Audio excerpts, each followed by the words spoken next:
Hello students, आज का अपना टॉपिक है de Broglie wave equation. De Broglie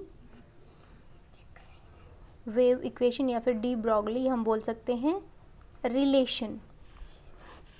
तो देखो, डी ब्रॉगली वेव रिलेशन या फिर डी ब्रॉगली रिलेशन में क्या बोला गया है कि जो इलेक्ट्रॉन है या फिर कोई भी मूविंग पार्टिकल है, ऑल द मूविंग पार्टिकल, उनका जो नेचर है वो दो टाइप का होता है। पार्टिकल नेचर भी होता है और उनका वेव नेचर भी होता है। क्लियर? देखो, इससे पहले हम दो थ्योरीज पढ़ चुके हैं, इलेक्ट्रोमैग्नेटिक वेव थ्योरी और प्लैंक्स क्वांटम थ्योरी। क्या क्या हम पढ़ चुके हैं? इलेक्ट्रोमैग्नेटिक वेव थ्योरी हमने पढ़ लिया और Planck's quantum theory, Planck's quantum theory ये हम पढ़ चुके हैं। इलेक्ट्रोमैग्नेटिक वेव थ्योरी में क्या बताया गया था कि जो कोई भी पार्टिकल है, कोई भी सब्सटेंस है, ऑब्जेक्ट है, उसका नेचर कैसा होगा? वेव की तरह होगा। और प्लैंक्स क्वांटम थ्योरी में बताया गया था कि उसका पार्टिकल नेचर होगा। क्लियर? तो जो डी ब्रॉगली एक साइंटिस्ट है, उसने क्या बताया, उसने देखा कि जो इलेक्ट्रॉन है उसका मास जो है वो बहुत कम होता है, 9.1 इंटू 10⁻31 kg। क्लियर? और जो इलेक्ट्रॉन की जो वेलोसिटी होती है वो है 2.18 इंटू 10⁻6 मीटर पर सेकेंड। तो अब यहाँ पे देखो, कोई भी ऑब्जेक्ट, तो कोई भी स्मॉल ऑब्जेक्ट जिसका देखो मास कम है, वेलोसिटी ज़्यादा है, जितनी हाई स्पीड से तो मूव करेगा ही। तो जब कोई भी object, small object high speed के साथ मूव करता है तो डी ब्रॉगली ने देखा कि उसके दो नेचर होंगे, वो वेव की तरह भी जाएगा और एक पार्टिकल की तरह भी होगा। क्लियर?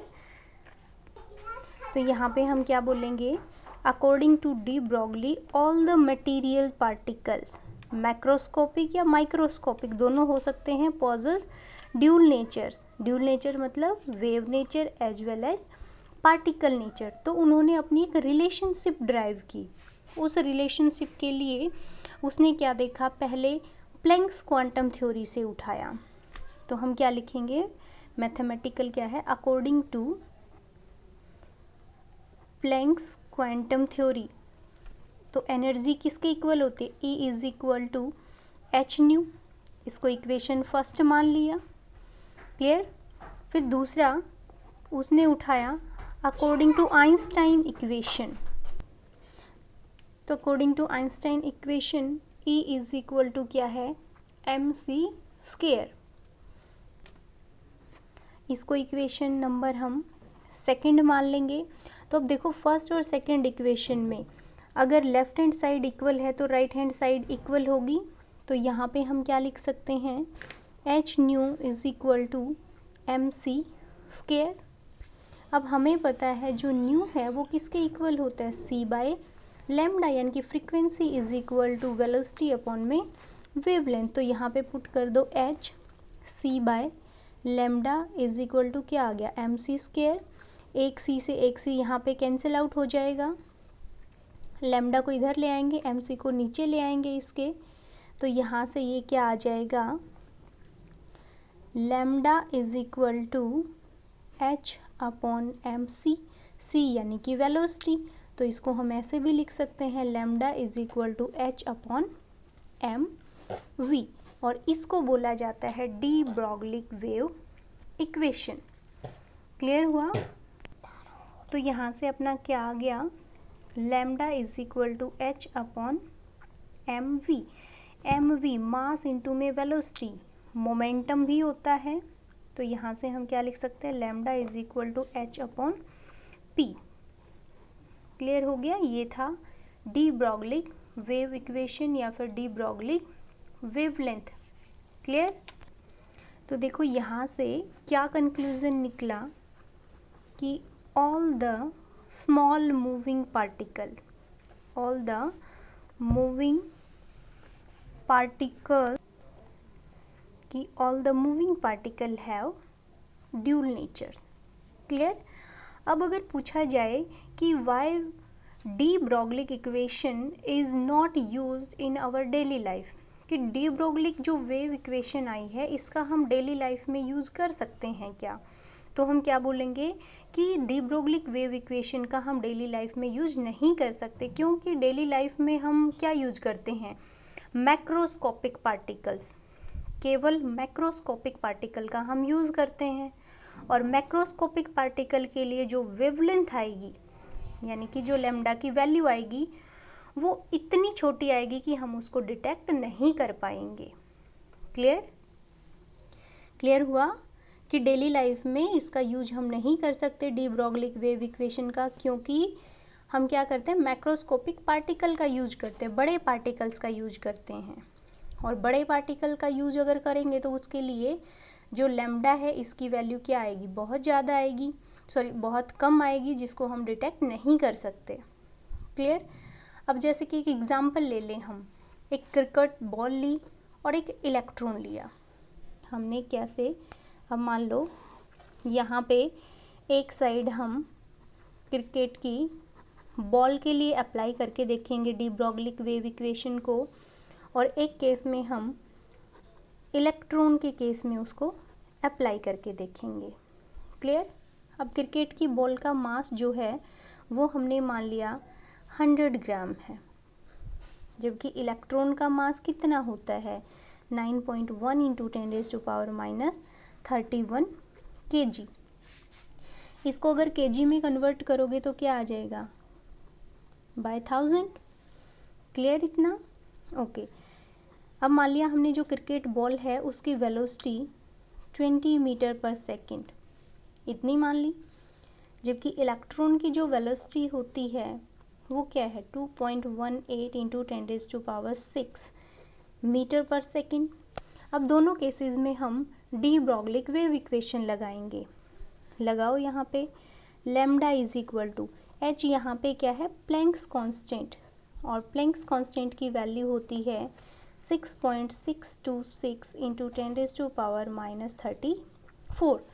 तो यहाँ पे हम पुट करेंगे 6.626 इंटू 10⁻34 बाय मास, ये इसको ऊपर लेके जाएंगे, या फिर तुम सीधा लिख सकते हो यहाँ पे, ये वेलोसिटी कितनी है 20 मीटर पर सेकेंड। जैसे ही इसको सॉल्व किया जाएगा तो नियर बाई जो आंसर है वो आएगा 3.313 इंटू 10⁻24। जबकि यही इक्वेशन अगर हम यहाँ लगाएंगे तो सॉल्व करके देखो, lambda is equal to 6.626 into 10⁻34 upon mass क्या है 9.1 इंटू 10⁻31 और वेलोसिटी है 2.1 इंटू, ये वेलोसिटी होगी। जब इसको सॉल्व करेंगे तो ये आएगा 3.2 के आसपास। तो इन दोनों में अगर कंपैरिजन किया जाए तो लैम्डा की वैल्यू यहाँ पे देखो 3.2, जबकि यहाँ पे पावर में देखो -24, यानी कि यहाँ पे जब इसको लेके आएंगे तो नीचे यहाँ पे किससे डिवाइड होगा, 10⁻24 से। तो तुम खुद अंदाज़ा लगा सकते हो यहाँ पे वैल्यू देखो कितनी कम आ रही है, इतनी कम वेवलेंथ की जिसको हम बिल्कुल डिटेक्ट नहीं कर सकते। क्लियर।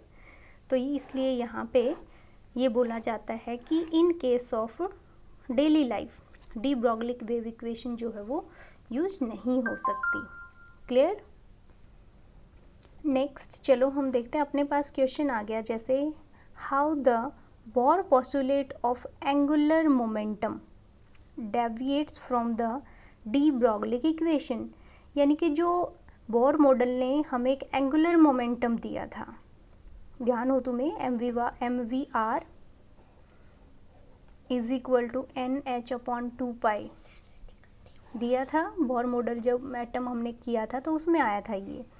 तो इसने बताया कि डी ब्रोगली वेव इक्वेशन का यूज करके क्या हम एंगुलर मोमेंटम वो निकाल सकते हैं।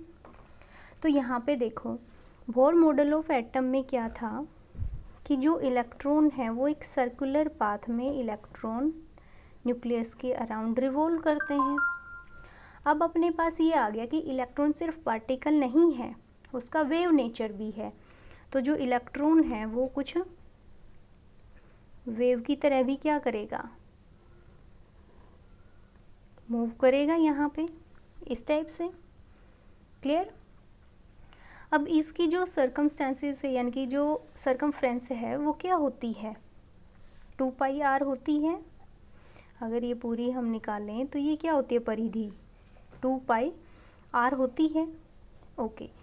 अब अगर इन केस ऑफ हम वेव नेचर माने इलेक्ट्रॉन का, देखो इलेक्ट्रॉन अगर जस्ट ऐसे मूव करता है एक पार्टिकल की तरह, तो ये दूरी, ये जो डिस्टेंस है टोटल कितना हो गया, 2πr। और अगर इलेक्ट्रॉन ऐसे मूव करता है तो ये हम कैसे निकालेंगे, हमें पता है, ये हम कर चुके हैं, इस टाइप से वेव है, यहाँ से यहाँ तक का जो डिस्टेंस है वो कितना होता है, लैम्डा। फिर यहाँ से यहाँ तक का डिस्टेंस क्या हो गया, लैम्डा। तो ऐसे ही देखो, यहाँ से यहाँ तक लैम्डा, फिर यहाँ से यहाँ तक लैम्डा, ये डिस्टेंस लैम्डा, ये डिस्टेंस लैम्डा, ये लैम्डा और ये लैम्डा। तो इसको हम क्या लिख सकते हैं, एन लैम्डा लिख सकते हैं।